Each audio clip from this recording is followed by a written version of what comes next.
Welcome back everybody. So guys, here in this class I'm just going to teach you another interesting thing. Basically I just want to teach you to make paths or to make you something more interesting. You know that we can make the shape, we can make simple circle, we can make actually, here you can see that this one is the a simple quadratic shape and this one is busier. Basically the difference between both of them is this one has only one control point and this one has two control points. It means we can use six options with this, but I just want to teach you some more things, that how much enough things we can do by using these things, or basically by using the canvas. So I'm just gonna make another one. I think I should go to the new one. Okay, I'm just simply copying that and pasting there and saving it in a source file and go inside, and I'm just renaming the file as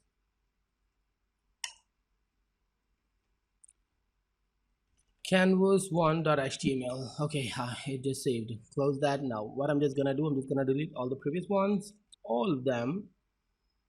No, actually not all of them. I just left the busier one. Okay, I can, oh wait for a while. I'm deleting the circle, I'm deleting the lion. Okay, I'm deleting the whole line, but I'm not deleting the bezier and the quadratic too. Okay, so by the way, I'm just deleting these previous ones, all them, and now save it. Now go to the browser and refresh that. Now we have only two, the bezier and the the quadratic. So what more I'm just gonna do with them, basically I'm just gonna make a new one, duplicate that, press enter, and just make it canvas 6. Okay, I just make the canvas 6, and now I'm just going down, creating path. Okay, so now c6, actually c6 equal to document dot get element by id. That's awesome. Now here I'm just putting the canvas 6. That's perfect. Just press enter, and then c6x equal to c6 dot get context 2d, and c6x dot, I'm just gonna start the path. So begin path. Well then c6x, these things are really common. So for now what I'm just gonna do, and simply I'm just gonna copy all these, the c5 control all the c5, actually the bezier curve, I'm just copying the complete method of this bezier curve too and just duplicating there. Now what I'm just gonna do, I'm just gonna make it c6, not the c5. Okay, so I'm just making all them as c6.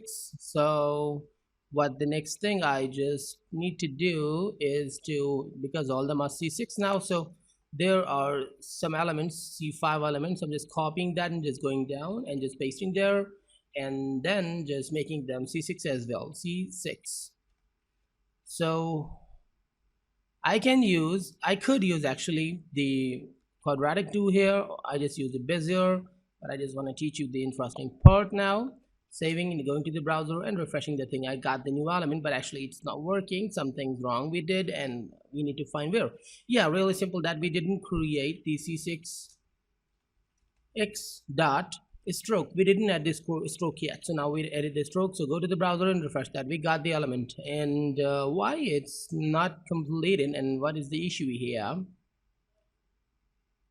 c6 c6 c6 and c6 c6, all points are perfect. Then what is the issue? Oh, I got that. Where is it starting of the line?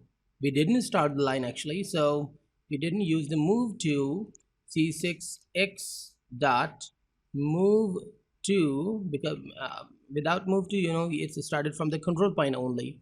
There is no move to, so there is no starting.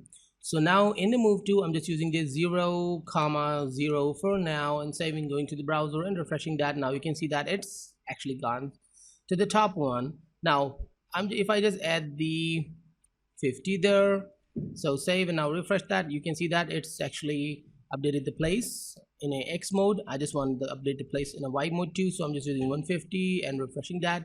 I want to place this here as this corner, the last corner is. So the last corner is the last corner's y point in y situation. The ending point y is 350. So it should be 352, not the 3150. This will be really big.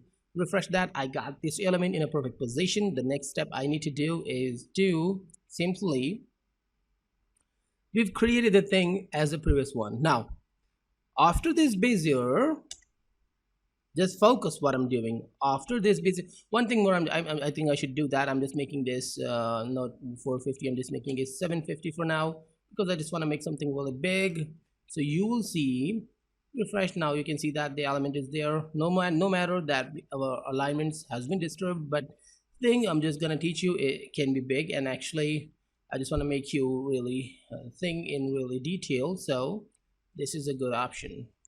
900, refresh that. Now we just aligned the alignment, by the way, a little bit smaller, by the way. Now go back, and here after this Bezier, note that we've completed the thing, but after the Bezier I'm just making a line. Actually I'm just adding another ending point. You know that this one is the ending point of this Bezier. This Bezier's ending point is there. And if you remember why we use the line to generally to create, to start the line, we use the move to end the line, we use line to. In a quadratic curve too, we don't use line to, so we use the the quadratic curves ending points, and here any Bezier curve, we use the ending points of the Bezier curves. But I'm just adding the line to here. And what I'm just adding here, we can add anything. For example, if I just add 50 and the not 50, or if I just make 50, just see that, and 0, save and refresh, you can see that here a line. But what is this and what the mean of this line? The situation is not clear. I just want to clear things. This line, actually I added another path with this Bezier curve too. I can add this path to this where is the quadratic curve, I can add the same path to the quadratic curve too. I added that path to this line too. In this way I can add a lot of paths. I even can add the Bezier curves again, the quadratic curves again, etc. So now I just want to clear with the thing, that it's actually just making the situation complex. It is starting from there, okay? And because that I just didn't add the move to, I added the line to. So exactly it's starting from where the curve, the Bezier curve ending, and it's going to the top one, because the ending point of this new line, okay, this one is actually the ending point of this, the Bezier, and the line 2 is actually this point, the ending point of this newly created path or the line. So now we just told to that line that 0 from top and 50 from the X, that means the horizontal. But if I just tell it that we just want the 400 is the X point, if I just tell it that I just want 500, and now refresh that, you can see that now it's going there, and I just want 350, save, refresh that. Now you can see that it's actually, we got this straight line. Why the 350? Because that the ending point of that curve is 350, and the starting point of that curve in a Y situation is 352 when we just use the move to. So basically 350 is a level for both starting and ending point of that Bezier. But if I just make it, for example, 750, so refresh that, you can see that it's going really down. In this way, we actually, if I just go there and I just made it a little bit like 530, refresh that, now it's looking little straight. But if I just use a little more, 550, and refresh that, yeah, it's looking more straight. So in this way we can create the object. Now I'm just gonna make some more things after this line too, because this one was the ending point. I'm just making something more, the C6x dot, I'm adding the quadratic for now. I can add the Bezier again, but I'm just adding the quadratic here. This is actually the trick to learn the canvas. Basically this is a specialty of canvas. I think this is really simple and really easy to understand the curves of the canvas, but you have to learn and you have to understand what we are doing. So now I'm just using the quadratic. So the rule of the quadratic is very simple. The control point X and Y, and the the ending points. Now I'm just going down. The first one is the control point x, the second one is the control point y, the third one is the ending point x and y, x and y and x and y. First x and y is actually, if I just add the 0 here, 0, I'm not going to use the variables a lot of time because where to place things. So now I don't think that we have to use the variables again. We can simplify our work because we already used the variables to identify you which thing we have to use first. Now these two elements are the control points and these ones are the ending points. So the x is first and y is last. So for the x1, what I'm just doing, I'm just telling that the control point should be, I'm just this one is a 750. I'm just making the control point as, just suppose 850, and the y oh sorry, this should not be the 850, it's the 550 in a xy, and this one I'm making as 850, just thinking what it will be, and it's I'm just making it again 550, the ending point again the 550, and in y I'm just making it 550. I just want to see the result first. Save and now refresh that, go to the browser. Oh, things became, because curve 2 is actually the function. Refresh that, we got this element exactly. It's just made things worst. Go there. Actually, to add curve we have to put something here, for example 650, and refresh that, we got a little curve. I'm just going there, any exposition. This one actually I was also confused a little bit in these things, but now things are clear.